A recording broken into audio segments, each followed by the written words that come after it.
مساء الخير، ازيكم؟ هكلمكم النهارده او دلوقتي تحديدا على حاجه مهمه جدا، وهي اداره التعاقدات في النادي الاهلي.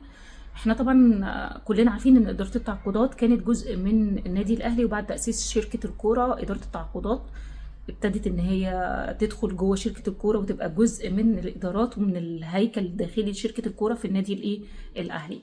وطبعا حصل تطورات في اداره التعاقدات، وشفنا رحيل كابتن امير توفيق عن الاداره خلال الفتره اللي فاتت، ولحد دلوقتي لسه الى حد ما بدا مروان الناي بياخد شويه حاجات من الوظائف بتاعته وبدا يشتغل عليها، مش بشكل كامل لوحده بالمناسبه، يعني لان بيشارك معاه كابتن محمد رمضان وكابتن هاني رمزي وكابتن محمود الخطيب نفسه معاهم يعني.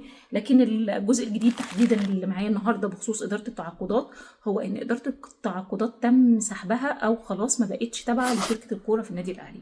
بعد ما كانت جزء منها كابتن محمود الخطيب ومجلس اداره النادي الاهلي اخذوا القرار، وحاليا تم فصل اداره التعاقدات عن النادي الاهلي ورجعت تابعه عن شركة الكورة، ورجعت تابعة مرة تانية لإدارة النادي الأهلي نفسها تحت إشراف كابتن محمود الخطيب. وكل اجتماعات لجنة التعاقدات أو إدارة التعاقدات خلاص بقت بتتم جوه النادي، وما بقاش ليها علاقة بشركة الكورة، وشركة الكورة بقى ليها اختصاص واحد بس، وهو أمور الرعاية والبنفيتس والحقوق والحاجات دي كلها هي اللي هتتعامل في كل ده. لكن الرعاية بس هي اللي مع شركة الكورة. تعاقدات رجعت للنادي الأهلي.